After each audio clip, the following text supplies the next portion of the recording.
चलिए class start करें। Right, thermal properties of metals के जेई मेंस के 2024 और 2025 के प्रीवियस क्वेश्चंस हम लोग देख रहे हैं। और यहाँ पर हमें सबसे पहला सवाल पूछा जा रहा है कि विच of the following figure represents the relation between Celsius and Fahrenheit temperature. तो यहाँ पर नीचे दिए गए जो फिगर्स है, ग्राफ है, सेल्सियस और फ़ारेनहाइट के बीच में हमारा ग्राफ है। तो ये जो कौन सा ग्राफ होगा जो सेल्सियस और फ़ारेनहाइट के बीच की सही रिलेशन को रिप्रेजेंट कर रहा होगा। तो टेम्परेचर्स के बीच की जो आपस की रिलेशन होती है, राइट, इसको हम लोग कैसे देखते हैं। जैसे अगर सेल्सियस और फ़ारेनहाइट की हमें देखना है तो सेल्सियस माइनस सेल्सियस स्केल में हमारा लोअर फिक्स पॉइंट कितना होता है, 0 होता है, divided by upper fix point minus lower fix point, ठीक है ना। 100 माइनस 0 कितना आ जाएगा, 100 आ जाएगा। अपर फिक्स पॉइंट यानी कि जिस पॉइंट पर वाटर हमारा बॉईल करना शुरू करता है at normal atmospheric pressure, is equal to Fahrenheit के लिए F minus lower fix point कितना होता है, 32, और इनके अपर फिक्स पॉइंट और लोअर फिक्स पॉइंट की स्केल का डिफरेंस होता है हमारा 180। तो यहाँ पर ये देखिएगा, ये 180 0 से 0 कटेगा और आपका सेम कट के गया आपका 9 और ये 5 आ जाएगा, है ना। 10 और ये 18 और फिर आपका वापस 2 से कैंसिल आउट करोगे तो ये 9 और ये 5 आ जाएगा, राइट। तो यहाँ से हम लोग कह सकते हैं कि जो हमारा सेल्सियस होगा ये तो 0 है, ये 5 ऊपर भेज दो, यानी कि आ जाएगा 5/9 इंटू फ़ारेनहाइट माइनस 32, और इसको हम लोग जो है ये 5/9 को अंदर में मल्टीप्लाई कर देते हैं, क्या आ जाएगा 5/9 into Fahrenheit minus 5 into 32 divided by 9। तो ये हो जाएगा हमारे पास में 5/9 इंटू फ़ारेनहाइट माइनस 5 इंटू 32, यानी कि आ गया हमारा 160 डिवाइडेड बाई 9। तो इस इक्वेशन को जो है सेल्सियस और फ़ारेनहाइट के बीच में, सेल्सियस हमारी वाई एक्सिस पर है, फ़ारेनहाइट हमारी एक्स एक्सिस पे है, तो इस इक्वेशन को क्या हम लोग स्ट्रेट लाइन इक्वेशन के साथ कंपेयर कर सकते हैं, जिसकी स्लोप हमारे पास में ये पॉजिटिव है और वाई इंटरसेप्ट क्या है, नेगेटिव है। तो ऐसा ग्राफ देखना है जिसकी स्लोप पॉजिटिव हो और वाई इंटरसेप्ट नेगेटिव हो, तो वो हमें कौन सा ग्राफ दिख रहा है यहाँ पर, डी वाला, ठीक है ना। देखिएगा वाई इंटरसेप्ट हमारा ये नेगेटिव है, स्लोप हमारी पॉजिटिव चल रही है, तो यानी कि सही जो रिलेशन है वो हमें ऑप्शन डी में दिख रही है। तो यही इसके लिए हमारा करेक्ट आंसर बन जाएगा। समझ में आइए,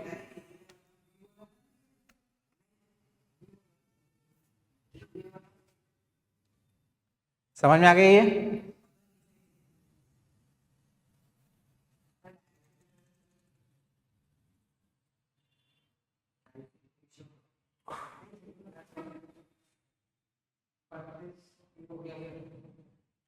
हो गया नोट डाउन। चलेंगे अगले सवाल पे आएंगे। फिर सवाल में कहा जा रहा है कि on Celsius scale the temperature of body increases by 40 degree Celsius. Celsius scale में बॉडी का जो टेम्परेचर है वो 40 डिग्री सेल्सियस से बढ़ता है। The increase in temperature on Fahrenheit scale is, तो फ़ारेनहाइट स्केल में इसका जो रीडिंग में टेम्परेचर का जो इंक्रीज दिखेगा वो हमें कितना दिखेगा रीडिंग के अकॉर्डिंगली। तो इसके लिए हमने रिलेशनशिप देखी थी, क्या थी वो हमारे पास में, डेल्टा सी अपॉन में 5 is equal to delta Fahrenheit upon में 9। It is change in Celsius upon 5 is equal to change in Fahrenheit upon में 9। चेंज इन डिग्री सेल्सियस कितना है, 40 का है, तो हम लोग इसको लिख सकते हैं 40 divided by 5 is equal to change in Fahrenheit divided by 9। यहाँ पर ये 45 से 8 टाइम्स चला जाएगा, तो यहाँ से हम लोग कह सकते हैं फाइनली कि change in Fahrenheit scale will be equal to 9 into 8 that is equal to 72 degree Fahrenheit का चेंज देखने को मिलेगा। तो ये जो है हमको हमारा ऑप्शन ए में मिल रहा है, तो यही इसका करेक्ट आंसर हो जाएगा।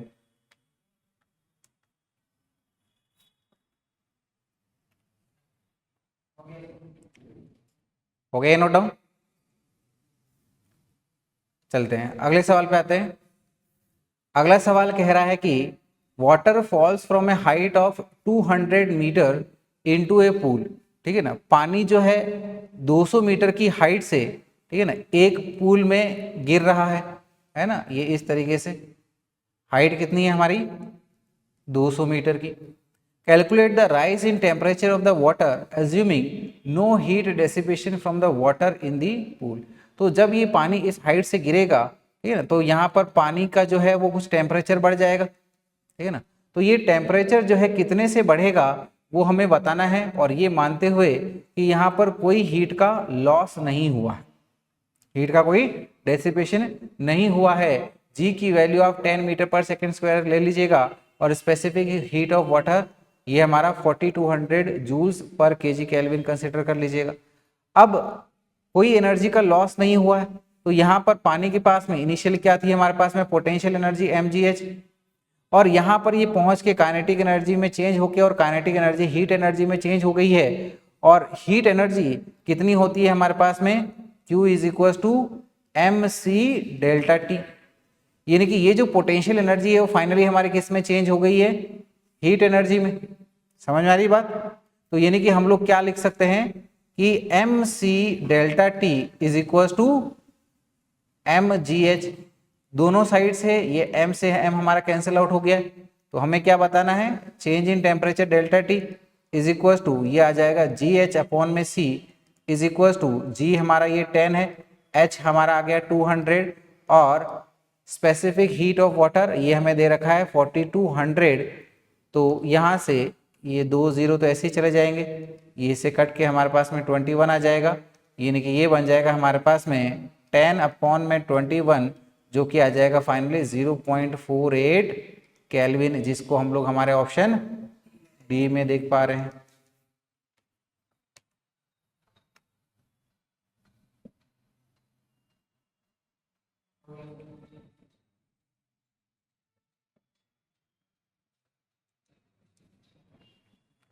लिख लिया इतना सभी ने?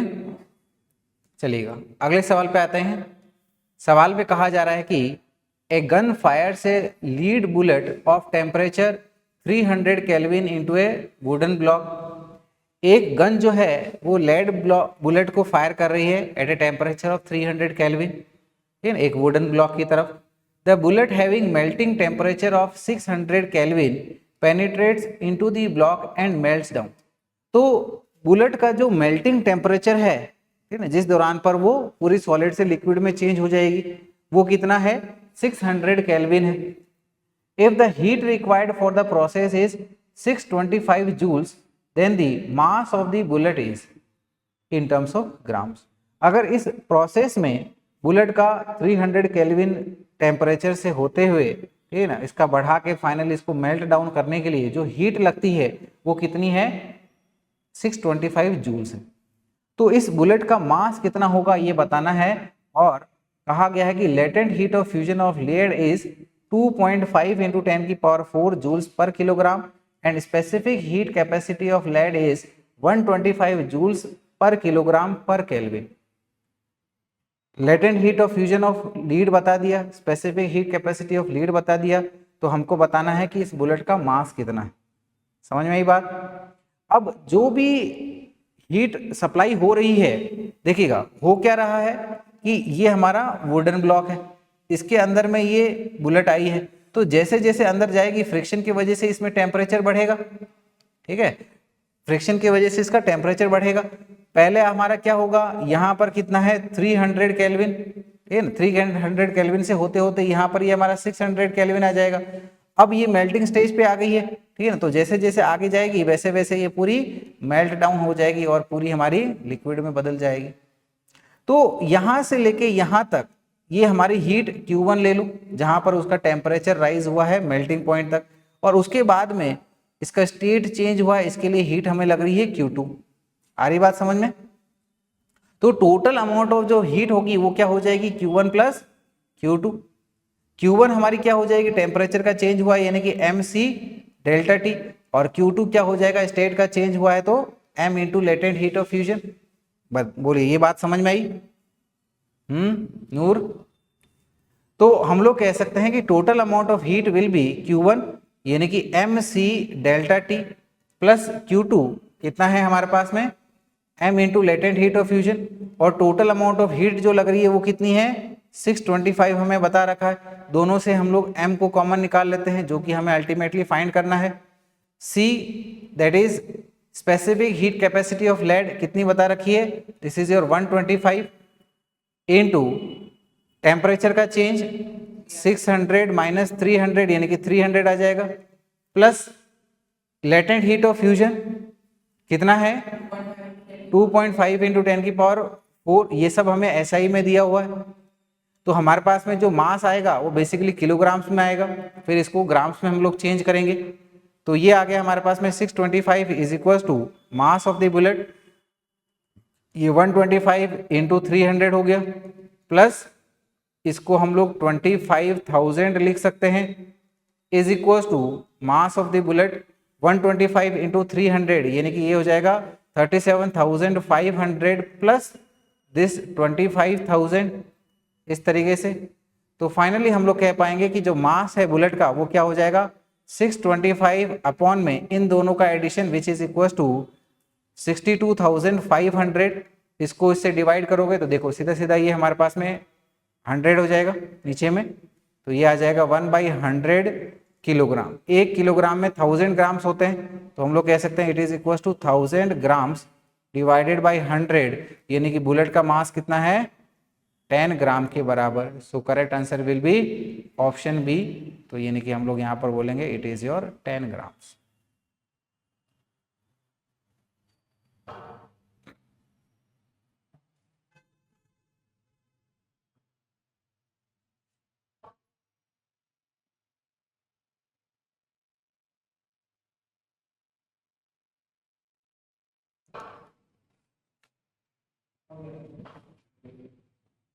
लिख लिया इतना सभी ने?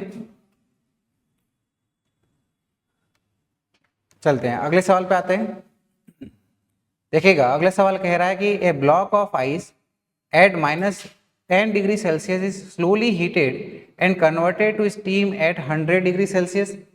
एक आइस का ब्लॉक है जिसका टेम्परेचर है -10 डिग्री सेल्सियस, इसको धीरे धीरे हीट किया गया है और उसको फाइनली हमने स्टीम में चेंज किया है जिसका टेम्परेचर कितना है 100 डिग्री सेल्सियस। 100 डिग्री सेल्सियस पे वाटर बॉईल होता है यानी कि जस्ट आपकी स्टीम बनी है। So which of the following curves represent the phenomena qualitatively.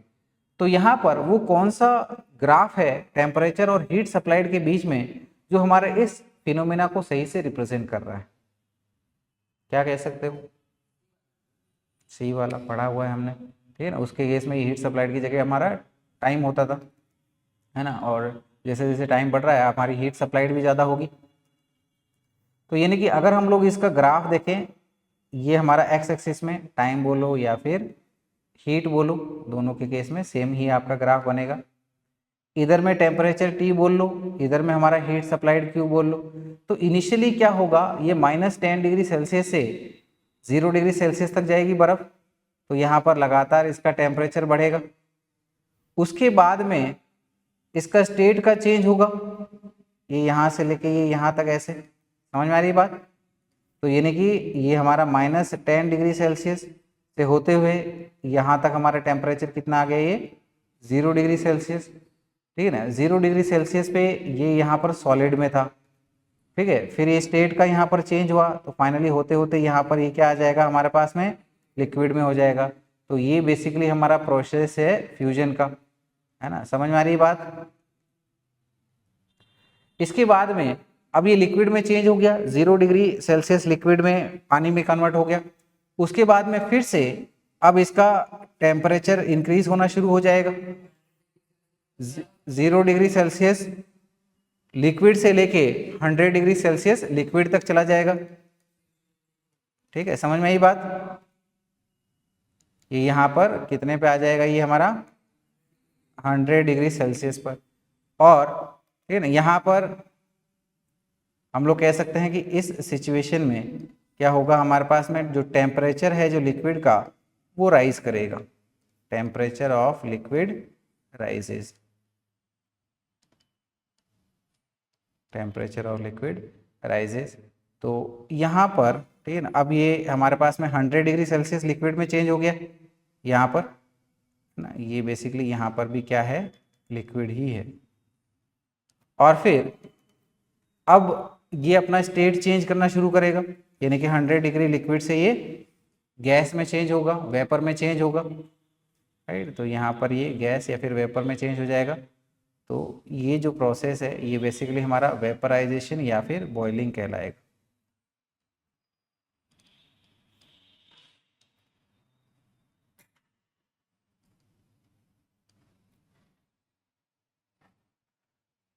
और ये यहाँ पर इस सिचुएशन में टेम्परेचर जो है वो आइस का राइज करेगा कब तक, 0 डिग्री सेल्सियस तक।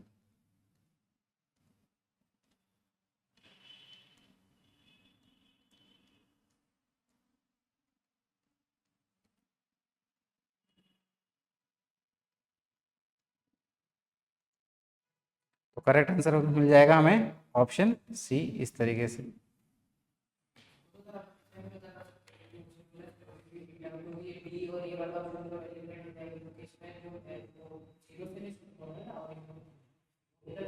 हम्म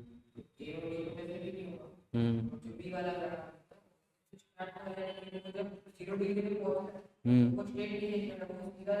हम्म बिल्कुल।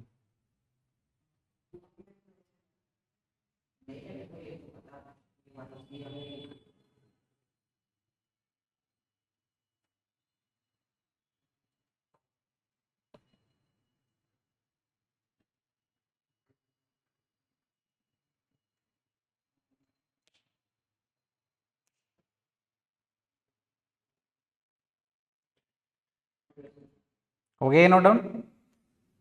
चलिए अगले सवाल पे आएंगे फिर। सवाल कह रहा है कि 0.08 kilogram air is heated at a constant volume through 5 degree Celsius. ठीक है ना, 0.08 किलोग्राम की एयर है जिसको हम लोग एक कांस्टेंट वॉल्यूम पे हीट कर रहे हैं, ठीक है ना, 5 डिग्री सेल्सियस से। तो टेम्परेचर राइज कितना हुआ हमारा, 5 डिग्री सेल्सियस का, और इसका जो मास है वो कितना है, 0.08 kilogram. The specific heat of air at constant volume is 0.17 kilocalorie per kilogram per degree Celsius and J is equals to 4.18 joule per kelvin. J हमारा मैकेनिकल इक्विवेलेंट ऑफ हीट कहलाता है। तो अगर हमारे पास में, ठीक है ना, specific heat of air at constant volume 0.17 है और मैकेनिकल इक्विवेलेंट ऑफ हीट हमारे पास में 4.1 जूल पर केल्विन है, then the change in internal energy is approximately. तो इंटरनल एनर्जी का जो चेंज है वो अप्रोक्सीमेटली कितना होगा। इंटरनल एनर्जी का जो चेंज है, ठीक है ना, उसको हम लोग कैसे बताते हैं, क्या होता है हमारे पास में formula, M C V delta T. Mass कितना है हमारे पास में 0.08 इंटू सी वी कितना दिया हुआ है हमें 0.17, ठीक है ना, किलो कैलोरी, ठीक है ना। तो किलो यानी कि 10⁻³ इंटू टेम्परेचर का चेंज हमारा 5 है, तो यहाँ से ये आ जाएगा हमारे पास में 68 कैलोरी। एक कैलोरी में 4.18 जूल्स होता है, ठीक है ना, ये हमारे पास में इस तरीके से। तो हम लोग इसको कह सकते हैं it is equal to 68 into 4.184 joules, या फिर हम लोग कह सकते हैं this is equal to 284.24 joules, जिसको हम लोग अप्रोक्सीमेटली 284 जूल से बोल सकते हैं, जो कि हमको हमारा ऑप्शन डी में दिख रहा है।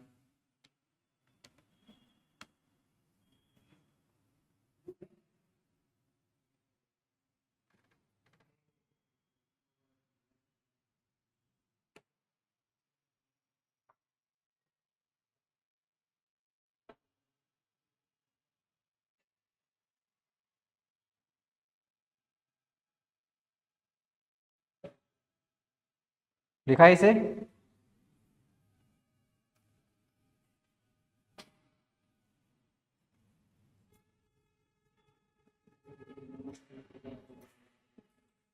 चलिए अगले सवाल पे आए फिर।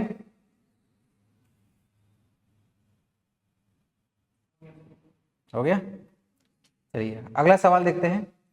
सवाल में कहा जा रहा है कि there are 2 vessels filled with an ideal gas where volume of one is double the volume of other. हमारे पास में 2 वेसल्स है, ठीक है, जिनको आइडियल गैस से फिल किया गया है, और जिसमें जो हमारे पहले वाले जो वेसल का वॉल्यूम है वो दूसरे वाले वेसल के वॉल्यूम से डबल है।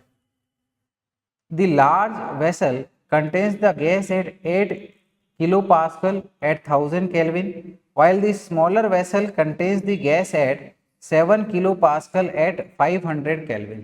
तो जो बड़ा वाला वेसल है, लेकिन इसके अंदर में गैस का प्रेशर हमारा 8 किलो पास्कल है, टेम्परेचर 1000 केल्विन का है, और जहाँ छोटा वाला वेसल है उसके अंदर में प्रेशर 7 किलो पास्कल का है, टेम्परेचर गैस का 500 केल्विन है.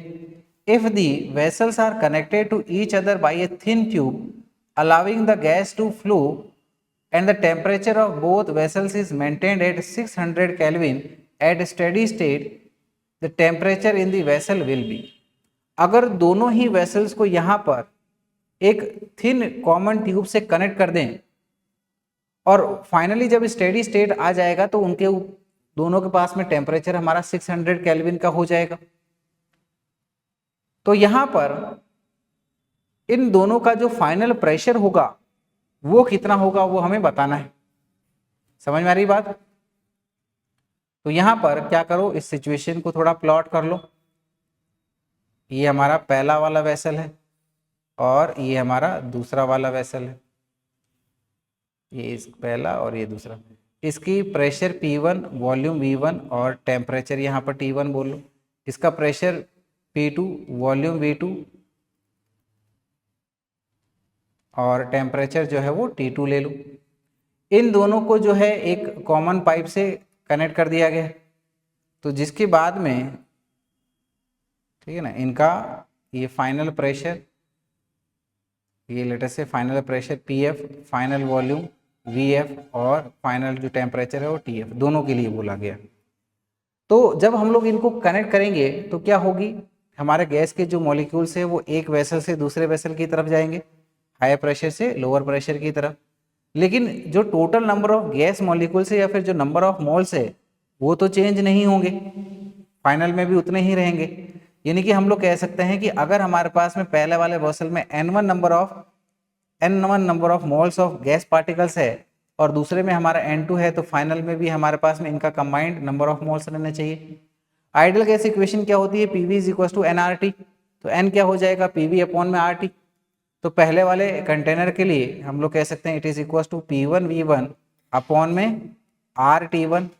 दूसरे के लिए क्या हो जाएगा, ये हमारा P2V2 अपॉन में RT2 is equal to final situation में P final into V final upon में R इंटू T फाइनल.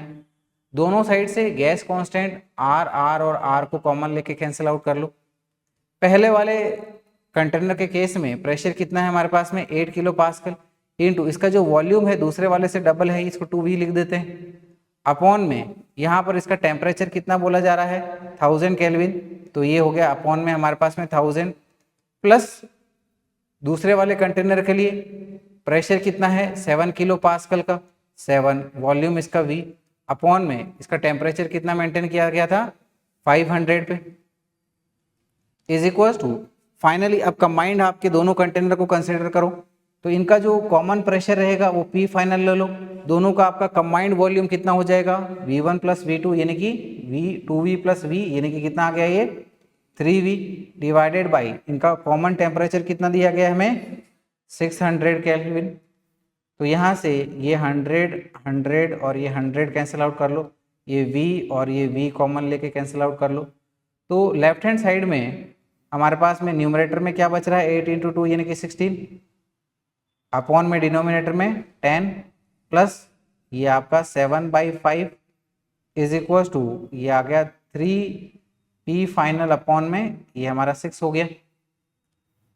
और यहाँ पर देखो ये 6 जो है वो 3 से 2 टाइम्स चला जाएगा. सेम यहाँ पर भी ये 16 और ये 10 2 से कैंसिल आउट करो, ये 5 और ये 8 टाइम्स चला गया. तो यहाँ पर फर्दर, ठीक है, इनका एलसीएम ले लो आप.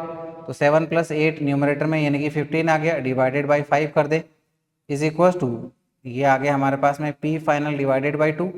और यहाँ पर 15 जो है वो 5 से 3 टाइम्स चला जाएगा. So here finally we can say जो इनका फाइनल प्रेशर है का combined pressure it will be equal to 6 kilo pascal, जिसको हम लोग हमारे ऑप्शन C में ऑब्जर्व कर पा रहे हैं.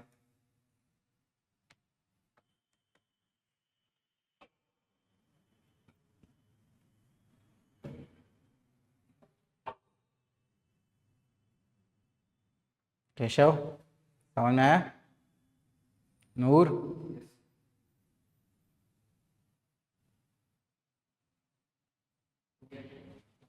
लिख लिया सभी ने?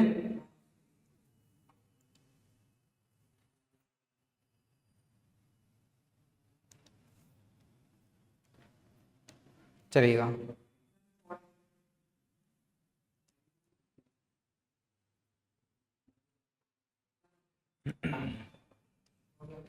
चलिए अगले सवाल पे आते हैं। सवाल में पूछा जा रहा है कि consider a rectangular sheet of solid material of length L is equal to 9 centimetre and width D is equal to 4 centimetre. एक रेक्टेंगुलर शीट कंसीडर करिए किसी एक सॉलिड मटेरियल की जिसकी लेंथ 9 सेंटीमीटर है और विड्थ हमारी 4 सेंटीमीटर है। The coefficient of linear expansion is alpha is equal to 3.1 into 10 की पावर -5 पर kelvin at room temperature and 1 atmospheric pressure. Coefficient of linear expansion इसका अल्फा यानी कि 3.1 इंटू 10 की पावर -5 केल्विन है, ठीक है ना, रूम टेम्परेचर है और 1 atmospheric pressure.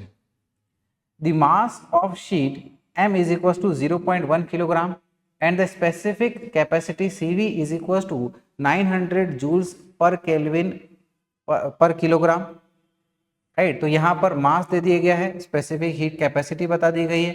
If the amount of heat to the material is 8.1 into 10 की power 2 joules then rectangular sheet is, तो then the change in area of rectangular sheet ऐसा होना चाहिए, देन चेंज इन, है ना, इसको यहाँ लिख दो, then change in area of rectangular sheet is. तो अगर हम लोग इसको 8.1 इंटू 10 की पावर 2 जूल्स की हीट सप्लाई कर रहे हैं तो रेक्टेंगुलर शीट के एरिया का चेंज क्या होगा वो हमें यहाँ पर बताना है। सवाल समझ में आया? तो जो हम लोग इसको हीट सप्लाई कर रहे हैं वो कितना हो जाएगा, MC डेल्टा T, है ना, उसकी मदद से इसको सॉल्व करते हैं फिर। तो यानी कि heat supply delta Q is equal to MC delta T। Delta Q heat supplied कितनी है हमारे पास में, 8.1 इंटू 10 की पावर 2 के बराबर। मास है हमारे पास में 0.1 kilogram. Specific heat capacity is 900 into delta T, right. तो यहाँ से हम लोग कह सकते हैं कि delta T is equal to क्या हो जाएगा, ये हमारे पास में 810 डिवाइडेड बाय दिस 90। तो यानी कि यहाँ पर ये 0 से 0 चला जाएगा और 81 डिवाइडेड बाय 9 यानी कि 9 आ जाएगा। और चेंज इन एरिया की अगर हम लोग बात करें तो ये क्या हो जाएगा, coefficient of areal expansion into initial area into change in temperature, है ना। तो हम लोग को जो अल्टीमेटली निकालना है वो क्या रहेगा, delta A is equal to coefficient of areal expansion into initial area into change in temperature. हमें यहाँ पर कोएफिशिएंट ऑफ लीनियर एक्सपांशन दिया है। कोएफिशिएंट ऑफ एरियल एक्सपांशन और कोएफिशिएंट ऑफ लीनियर एक्सपांशन के बीच में रिलेशन क्या होती है कि beta is equal to 2 alpha होता है into initial area into change in temperature. तो ये हो गया 2 इंटू, राइट, अल्फा हमारे पास में कितना है 3.1 इंटू 10 की पावर -5 के बराबर इंटू, राइट, एरिया हमारा क्या हो जाएगा 9 सेंटीमीटर इंटू 4 सेंटीमीटर, ये सेंटीमीटर में है तो यानी कि ये आ जाएगा 10 की पावर -4 मीटर स्क्वायर के बराबर इंटू चेंज इन टेम्परेचर कितना है हमारा 9, है ना, ये आ गया 9 का। तो इसको सॉल्व करिएगा तो इसकी वैल्यू आ जाएगी हमारे पास में 2008.8 इंटू 10 की पावर -9 के बराबर, जो कि हो जाएगी 2 इंटू 10 की पावर -6 मीटर स्क्वायर के बराबर, जिसको जो है हम लोग हमारा ऑप्शन ए में ऑब्जर्व कर पा रहे हैं। So this will be it's correct answer.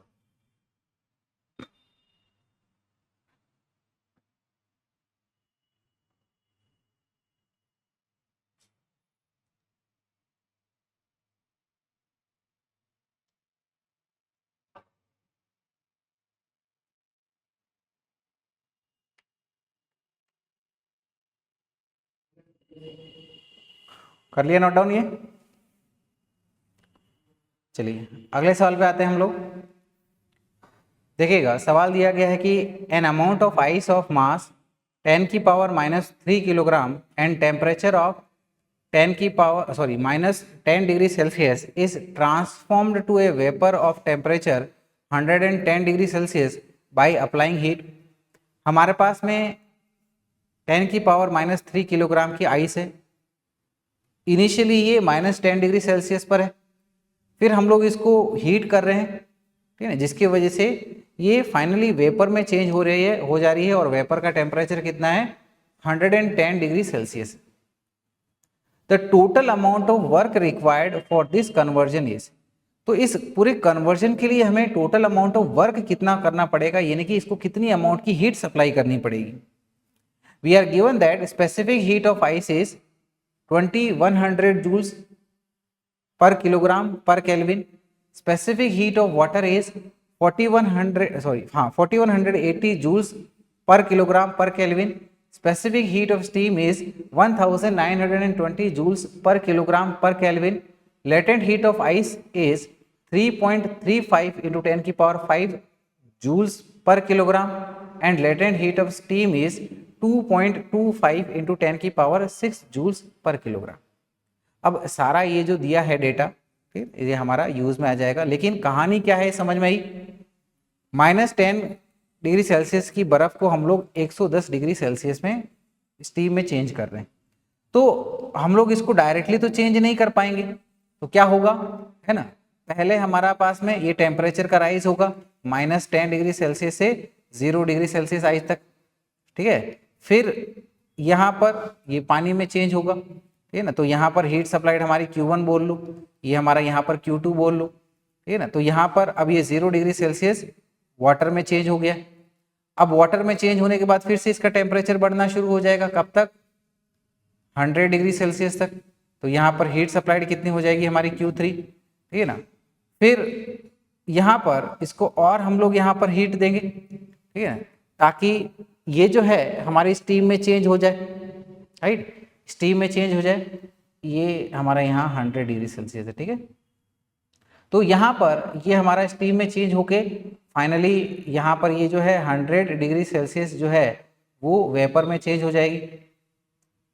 समझ में आई बात, राइट, तो यानी कि हमको यहाँ पर Q1 plus Q2 plus Q3 plus Q4 amount की हीट जो है वो सप्लाई करानी पड़ेगी। समझ में आई बात, इस तरीके से। तो हम लोग कह सकते हैं कि जो टोटल अमाउंट की जो हीट रहेगी delta Q, it will B delta Q1 plus delta Q2 plus delta Q3 plus delta Q4। तो फर्स्ट स्टेज में इसका टेम्परेचर का इंक्रीज हो रहा है, तो क्या हो जाएगा, mass into specific heat capacity of ice into change in temperature. दूसरे स्टेज में स्टेट चेंज हो रहा है, तो उसके लिए हीट सप्लाइड क्या हो जाएगी, mass into latent heat of fusion, plus तीसरे स्टेज में क्या हो रहा है हमारे पास में 0 डिग्री सेल्सियस वाटर से 100 डिग्री सेल्सियस वाटर में चेंज हो रहा है, so this is your m into CW into delta T. CW is your specific heat capacity of water और टेम्परेचर का change, plus mass into latent heat of vaporisation of the steam, है ना। तो यहाँ पर मास हमारा कॉमन है, सेम है, तो इसको आपका कॉमन निकालो बाहर। CI specific heat capacity of ice कितने दिया हुआ है हमें 2100 इनटू चेंज टेम्परेचर का चेंज -10 से आपका 0 कितना हुआ 10 डिग्री सेल्सियस का, प्लस CW यानी कि specific heat capacity of water कितना दिया है हमें यहाँ पर, sorry latent heat of fusion, latent heat of fusion, हाँ 3.35 इंटू 10 की पावर 5 के बराबर, प्लस ये CW into delta T. CW कितना है हमें दिया गया है 4180, तो ये आ गया 4180 इंटू टेम्परेचर का चेंज 0 से लेके 100 तक। समझ पा रहे हो ना। लेटेंट हीट ऑफ वेपराइजेशन कितना दिया गया है 2.25 इंटू 10 की पावर 6 के बराबर, है ना, इस तरीके से।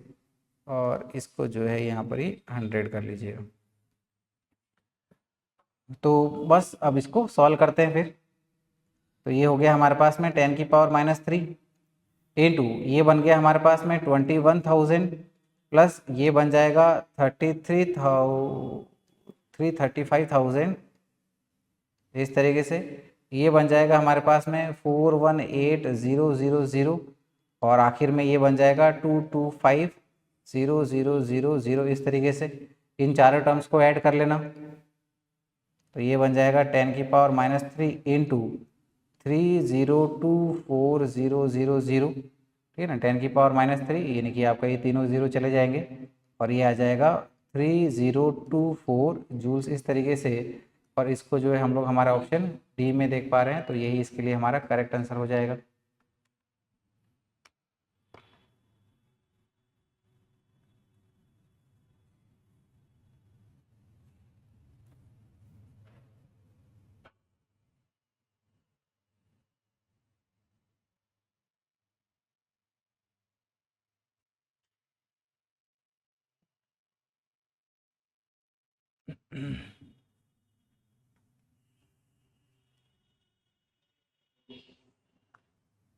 हो गया नोट डाउन। चलते हैं अगले सवाल पे आते हैं। सवाल में कहा जा रहा है कि the difference of temperature in a material can convert heat energy into electrical energy, ठीक है ना। एक मटेरियल के बीच का जो टेम्परेचर का डिफरेंस हो, इसके वजह से हम लोग जो है हीट एनर्जी को इलेक्ट्रिकल एनर्जी में कन्वर्ट कर सकते हैं। जैसे ये वाला सेक्शन हमारा गर्म है, ठीक है ना, और ये वाला हमारा ठंडा है। जैसे ये 100 डिग्री सेल्सियस मान लो और ये हमारा 0 डिग्री सेल्सियस मान लो।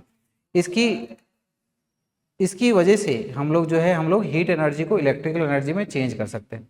To harvest the heat energy the material should have, तो इस तरीके से हीट एनर्जी को इलेक्ट्रिकल एनर्जी में कन्वर्ट करने के लिए हमारे पास में मटेरियल की क्या प्रॉपर्टी होनी चाहिए, ठीक है ना। इसकी थर्मल कंडक्टिविटी और इलेक्ट्रिकल कंडक्टिविटी के बारे में बात हो रही है, ठीक है। तो बेसिकली यहाँ पर देखो इस मटेरियल, ये जो मटेरियल है, ठीक है ना, इनमें ये दो जो टेम्परेचर का डिफरेंस है वो मेंटेन रहना चाहिए। यानी कि यहाँ पर ऐसा नहीं हो कि ये हमारी जो हीट है वो इधर से इधर आपकी ट्रांसफर हो जाए। तो सबसे पहले इनकी जो थर्मल कंडक्टिविटी है वो कम होनी चाहिए, ठीक है ना। और दूसरा, ठीक है ना, इलेक्ट्रिकल कंडक्टिविटी इसकी हाई होनी चाहिए ताकि करंट हमारा इजीली सप्लाई किया जा सके, ठीक है ना। तो यानी कि इसकी होनी चाहिए प्रॉपर्टी जो है, it should have low thermal conductivity and high electrical conductivity, right. तो इसको आप मेंशन कर लीजिएगा कि लो thermal conductivity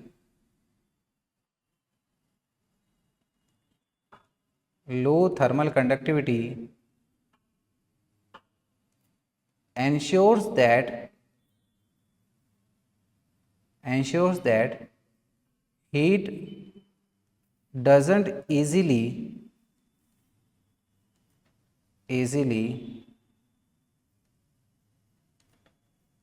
transfer through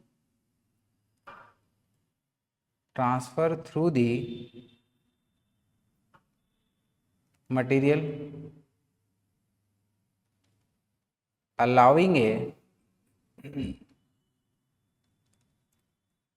a significant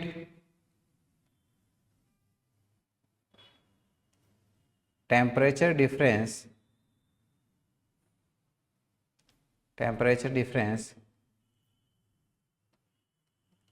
to be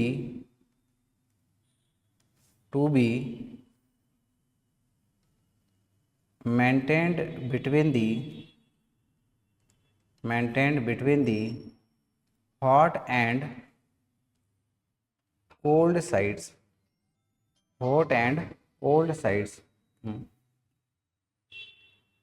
आगे कि हाई इलेक्ट्रिकल कंडक्टिविटी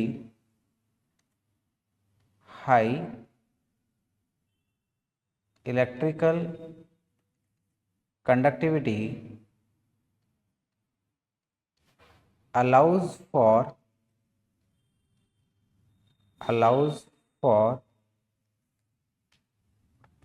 efficient इतना लिखा, allows for efficient flow of electric current,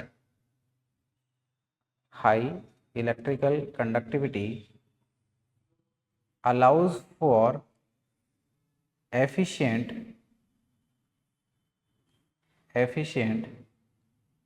flow of electrical current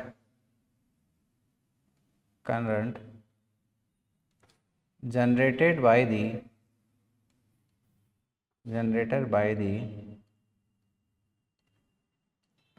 temperature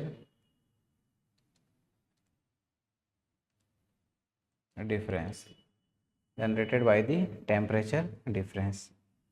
ठीक है, इतना लिखा है इसको। तो यानी कि हमारा करेक्ट आंसर हो जाएगा ऑप्शन डी, राइट।